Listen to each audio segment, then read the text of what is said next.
Okay, good morning guys, good afternoon, and good evening kung anong oras man ninyo to pinapanood. So meron ulit tayong, init, demonyo. Unit for shipping. So shoutout tayo kay Sir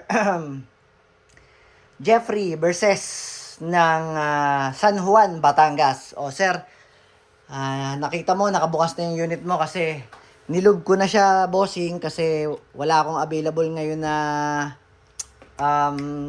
tindang silicone oil. Eto, meron na ito sa Shopee. Doon na lang kayo order. Spray type to. Ito kasi yung sa akin, di patak lang, pero mura lang to. Ito kasi parang 380 or 350. Although parehas lang naman sila ng laman, ini-spray lang siya. Umorder ka na lang nito. Ang mabibigay ko lang sa'yo ngayon, unit, BBs, at saka gas. Okay? So, Sir Jeffrey, ito yung unit mo. Ang kinuha sa atin ni Bossing is double bell na high kappa 5.1 na John Wick 4 303. So mapapansin nyo, yung nauna kong mga tinda ng ganito, 303A yung code niya. Ito kasi si 303. Ang pinagkaiba nila, yung 303A is staple ang grip nun, matalim. Ito parang medyo rubberized siya, smooth ang grip nito. Okay? Yun lang naman ang pinagkaiba nila sa performance, sa itsura, parehas.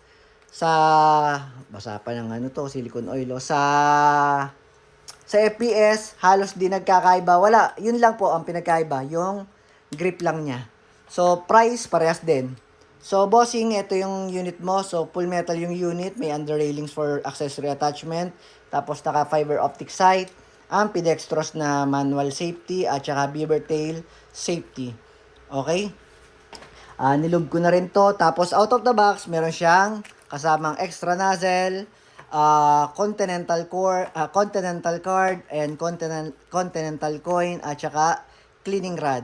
So, automatic pag double bell po ay meron siyang kasamang hard case. Hindi po ako naglilibre ng hard case. Yung pong galing po ito sa galing po sa manufacturer itong hard case. Ganyan po sila pag binibili. Ganyan po yung double bell. Naka-hard case po sila. So, test natin yung unit mo, bossing. Oh, shoutout nga pala sa paborito kong pinsan. Diyos ko, nagpa-shoutout na nga po. Si Julius Pantalunan. Minsan, ayan na. Sinoutout na kita. Hindi ka na magselos. Selos ka agad eh. Ikaw ang paborito kong pinsan. Hey! Okay. So, okay na yon. Huwag po natin bibitawan ng spring, ha. Laging tandaan, pagka dito ang lagay ng bala sa parang malaking siwang na yan. Tapos pagka hila lang ng spring, wag pong bibitawan. Pag nabitawan, masisipa kang maglip.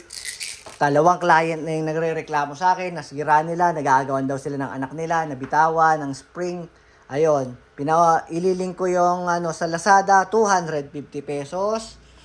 Automatic gastos, okay? So, paano malalaman kung may gas o wala? Pipisilin nyo to. Pag napipindot, ibig sabihin walang gas. Yung mga lagi nyo tandaan, mas okay ang may gas pag itatabi nyo. Nalulubricate niya yung mga o-ring sa loob. Pero wag nyo hahayaang may bala sa loob, may bibis. Okay lang na may gas, pero hindi okay na may bala. So, walang bala, may gas. So, bossing, ayan, ganyan ang hawak ng ng magazine upside down. Then kapain nyo lang tong inlet valve, tapos madiin lang. Papasukin muna natin yung silicone oil. Okay, then pagana natin. Hindi ko nakatingin kasi ko sa camera. Ayun. Okay, so leak check.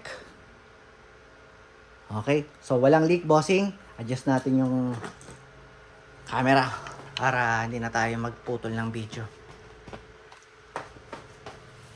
Sir Jeffrey Verses, tama ba?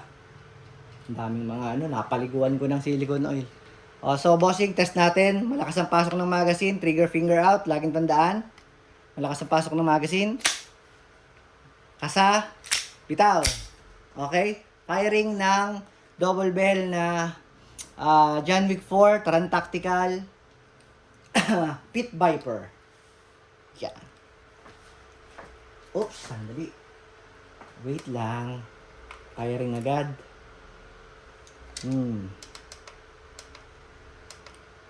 So, test natin FPS. Out of the box. 320. So, out of the box, 320 FPS. Ubusin natin yung nasa magazine.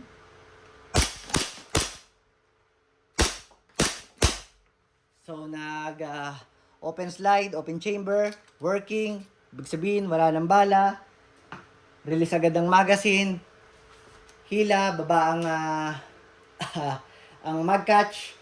Or pwede din namang ibaba na lang, huwag nang hilahin. Pero mas maganda, hilahin nyo para hindi maupod yung slide. Saka bitaw. Tapos, rest natin yung hammer by pressing the trigger. Maraming salamat po, Sir Jeffrey ng ay, Diyos ko, nakalimutan ko. Ba't ba sinoutout ulit? Nalimutan na nga po. Ng San Juan, Batangas. Maraming salamat, bossing.